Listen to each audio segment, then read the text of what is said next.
It's Friday, the 7th of August, 2026. The time, of course, is 10 past tomorrow. And I want to start by talking about Sam Altman posting what he called a cool ChatGPT use case this week. He's talking about their new platform, ChatGPT Work, which is an agent platform. Here's his post word for word.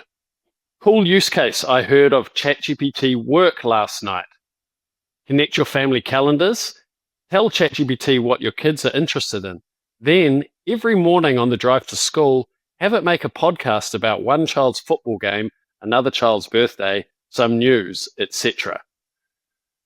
So I read that and I thought, Sam, your kids are in the car. Not just I thought, from what it looks like in the comments, millions of other people thought as well. Like, Sam, your kids are in the car. You could just yarn to them.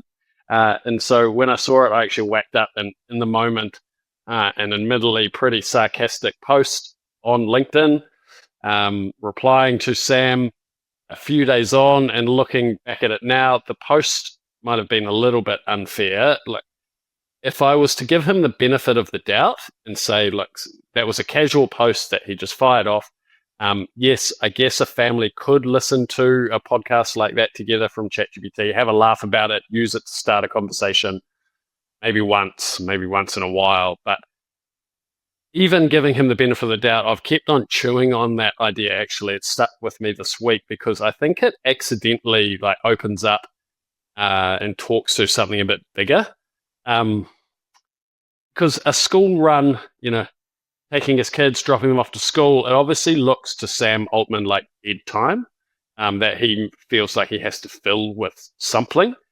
I'd actually argue that those slightly boring pieces of family life, that's where we actually find out what's going on with our kids most often. You ask them about, in his case, about a football game, and they'll answer something back with something like weird and random, and then 5 minutes later, you're actually talking about something that they never would have sat down and told you about otherwise, or you're laughing about something that's completely off the wall. And so it got me thinking about just the difference in how he sees the world from us. He's the man and his teams, obviously, who are building this technology. ChatGPT is now used by 1 billion people around the world every week. It got me thinking about how much stock do we need to put in the comments from these people building the AI, especially when they start talking about what its effect is going to be on jobs, education, business, society, family life.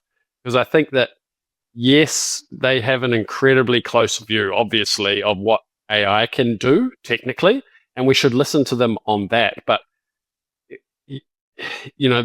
they know what's happening inside the labs. They know what might be possible next from a technical perspective with AI, but their expertise has limits to that.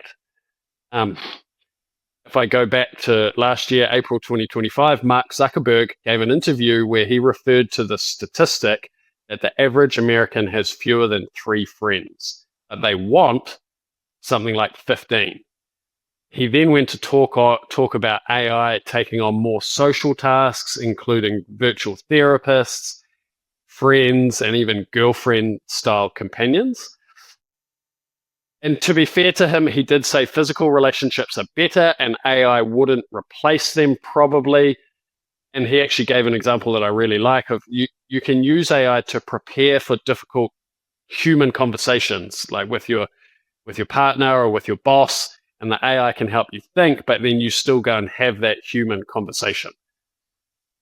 But then when he's talking about friendships and girlfriends, I just don't know how we get from, well, people are lonely to, well, let's supply them with AI friends. I think that's a billionaire who actually, through his products, influences billions of humans around the planet. That's him jumping to a product answer, a tech product answer, before he actually has really understood what the human problem is. There was also a Meta patent granted not that long ago, December last year. It describes this patent as a system that is trained on your posts that you put up on Facebook and Instagram and your interaction, your comments with other people's posts, so that AI can keep responding as you through your profile even after you've died. The patent framed the problem up that if you die, your absence affects the user experience of everyone who's still on the platform, which is a weird way to look at death, right? And there also just happens to be a stat in there that predicts within a few decades, there'll be more profiles of dead people than living people on Facebook and Instagram. So I wonder, maybe does that have something to do with it? Meta says it has no plans to build that feature, and perhaps we just have to take them at their word for that, because companies do patent things that they never actually end up releasing. So I'm not saying that definitely this product is coming, but even if I give them, I'll be as kind in my thinking about it as I possibly can. Even given that, somebody at Meta has looked at death and grief, and they've seen it as a problem that they can solve by keeping their profiles going, right? It's a product problem for them, death and grief. So, look, elsewhere, a couple of months ago, June this year, OpenAI published a plan that was called Built to Benefit Everyone. And it's a good plan. It says that people and institutions and societies should shape the future alongside the companies building these AI systems. And I agree with that, and I hope that they mean it. But I also think that we need to look at not just what they say, these AI companies, but what are their actions? What sorts of things do they keep looking at and thinking, hey, we could build a product for that? A product, say, like a podcast that you can put on during the school drop-off run instead of talking to your kids. So you see another version of this in comments like Elon Musk made at a tech conference in May of 2024. He said, eventually every job will be optional because AI and robots will provide all the goods and services we could ever want. I've heard similar comments to that from people like Reid Hoffman, who's the founder of LinkedIn, Mark Andreessen, others. And again, Musk has spent years warning us about the risks of AI, but then my problem is that he's building this technology and his comments just don't align with our version of the world. A job, he's commenting on jobs, a job to the richest man on the planet means something very different than it does to most of us, right? For most people, a job isn't just something that can buy goods and services, although it's obviously pretty important. But a job is also like self-identity, self-esteem, learning, social connection, achievement, somewhere that you feel safe and that you belong. And so goods and services still turning up from AI and robots, even if we achieve this AI utopia of Elon Musk's. That is not going to explain this massive disruption and transition that a teacher or a new graduate looking for a job or a working class family with a mortgage will probably have to go through in the next decade because of AI. So the AI companies, they see through their products, through how we use their products, they can talk to that, or they try and talk to that as evidence for how they see it's going to change the world for us. But they actually don't see what happens in the average staff lunchroom or the family kitchen or a small business. Their product data can't tell them what stopped happening in that small business as a result of their tools being there. It can't tell them about the jobs that got lost or the jobs that got so disrupted that they don't actually seem like the jobs used to be, right? They can't, our product interactions can't tell them about the emotional and the psychological fears that I hear people talking about towards AI every single week within our client companies. So we also have to remember, of course, that these AI CEOs and billionaires are selling us this stuff, right?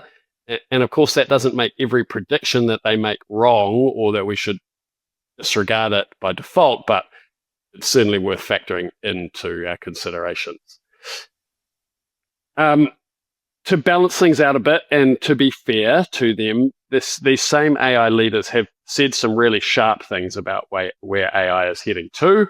There's a couple of them in particular that I tend to trust and put a bit more faith in than others, but they all still get plenty right, particularly when they're talking about the tech itself. So more and more, I just think we need to stress test their commentary about how AI will affect society, given I think they actually don't really live in our version of society.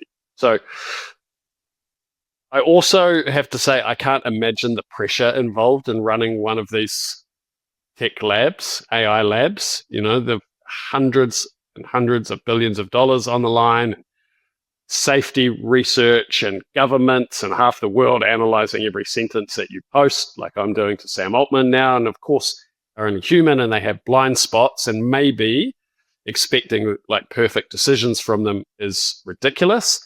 Although the flip side to my flip side is to say with these exceptional riches that they're accruing, maybe should come some exceptional responsibility as well. But I do have empathy for them, and I don't think we should just hand them our judgment on what a good life looks like in the AI era. And I include education, work, family, society in that, right? For me, what we're building 10 past tomorrow around is this philosophy that AI is most useful when it gives us more time to do the human stuff, be the humans, do the relationship stuff, and that's at home, at work, in education, all of it, right? So an example of that would be, we use AI to clear the morning's administration so that we can get in the car a few minutes earlier and have a conversation and some laughs with our kids, to bring it full circle. So what do you think? Am I on track here? Let me know in the comments below the video, or find me over on LinkedIn and tell me over there. Otherwise, see you next week.